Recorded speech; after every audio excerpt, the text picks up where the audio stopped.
On an early autumn morning in the quiet English village of Willowmere, two boys were born within the same hour. One into comfort, the other into struggle. Up on the hill at Hawthorne Manor, Lord and Lady Ashford welcomed their son, Robin Ashford, into soft blankets and a room filled with warmth. Down by the river, in a small worn cottage, the Turner family welcomed their baby boy, Mike Turner, into a world of patched clothes and thin cupboards. Though the boys were born into very different lives, they looked remarkably alike. But in those days, people cared far more about the clothes someone wore than the face they had.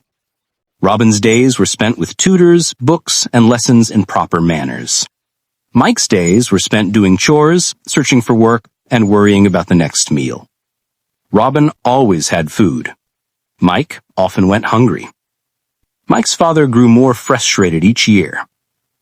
"Mike, what good are you?" he snapped one evening. "You came back with nothing?" "I tried, Father," Mike said quietly.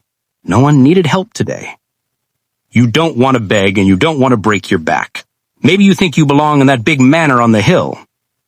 Mike lowered his eyes. "I didn't choose where I was born." "Enough," his father said sharply. "Go back out and try again." The only good thing in Mike's life was Professor Whitfield, who taught at a nearby school. Every week he brought books for Mike and encouraged him to read.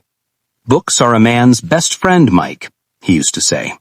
"They will guide you through any situation. I know life is difficult for you."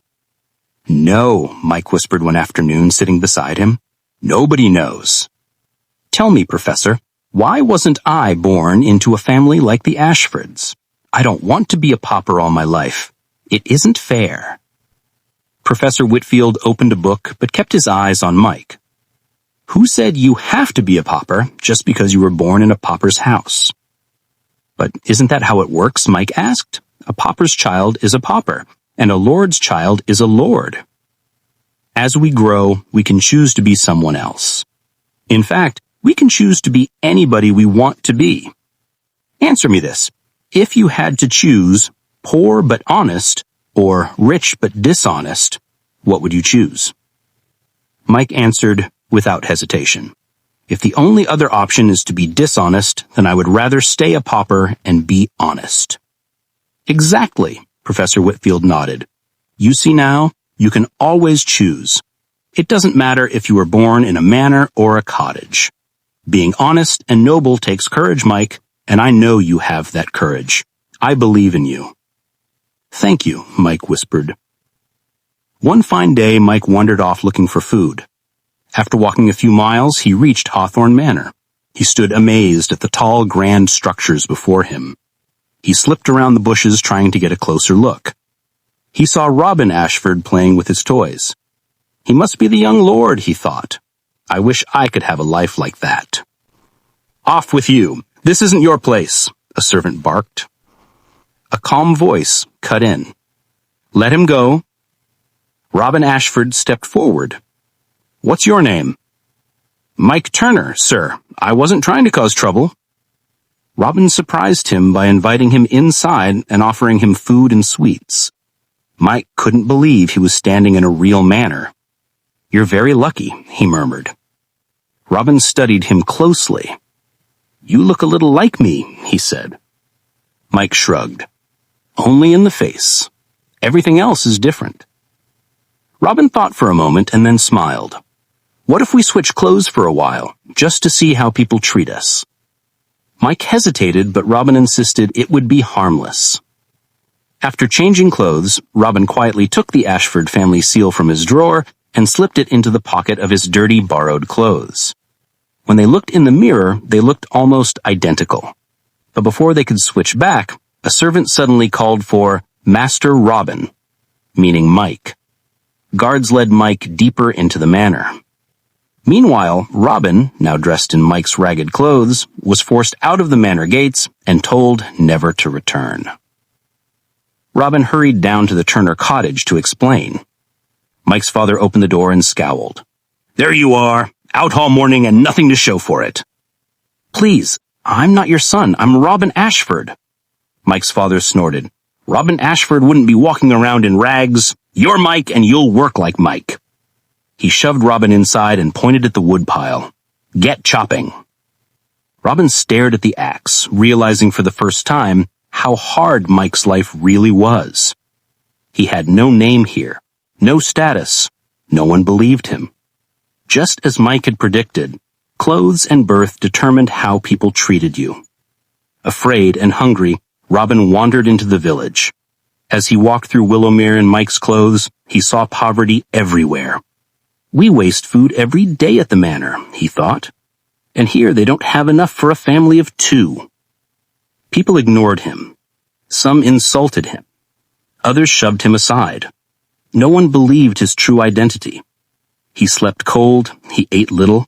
He finally understood how difficult life really was. Meanwhile, Mike, treated as Robin, was welcomed with bows and respect. Guards followed his orders before he even finished speaking. Whenever he tried to tell the truth, people only laughed. But they noticed how calm, polite, and thoughtful he was. Mike began to help with small problems around the manor. The staff grew to trust him. He wanted nothing more than to help Robin return, but he knew someone had to take care of the manor until Robin came back. He took his duties seriously. He watched, listened, and asked questions. He remembered everything Professor Whitfield had taught him. Every book, every lesson, every idea now helped him lead. He settled small disputes with reason. He thanked workers for their efforts. He treated everyone with kindness, regardless of position. Soon the staff whispered that the young lord was growing wiser every day. Then heartbreaking news arrived. Sir Ashford, Robin's father, had passed away. A heavy silence fell over the halls. Servants moved quietly, villagers gathered outside the gates to pay their respects.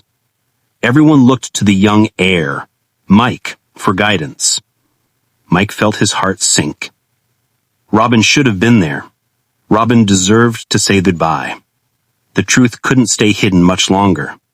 But until Robin returned, Mike stood tall and kept the manor steady. Inside, he whispered, "Hold on, Robin. I'll keep everything safe until you come home." Meanwhile, in the village square, Robin, still mistaken for Mike, was accused by 2 crooks of stealing. They dragged him before the magistrate. "I stole nothing," Robin insisted. "I am Robin Ashford." No one believed him until he pulled out the Ashford seal. Everything changed.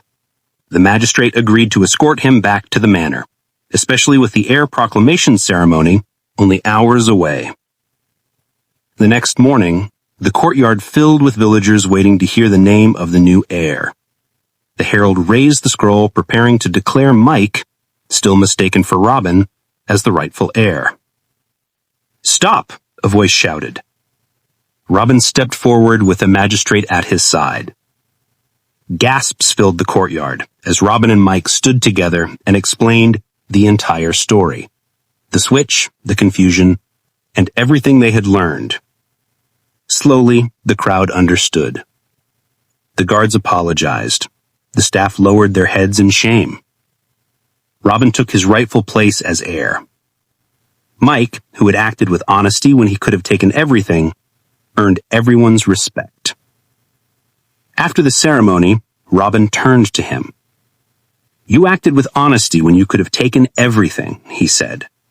"Would you stay here as my advisor?" Mike nodded. "I'd be honored." From that day on, the 2 boys worked together. Robin as a fair and caring leader, and Mike as his trusted advisor. Together they built a better future for Hawthorne Manor and for all of Willowmere. One built on fairness, opportunity, and shared respect. Life may not give everyone the same beginning, but it does give everyone the power to choose who they become. What do you think shapes a person more, their birth or their choices? If you enjoyed this story and would like more simple, meaningful tales like it, subscribe to Tales by Cathie for new stories, character journeys, and classic moral lessons retold in a clear, engaging way.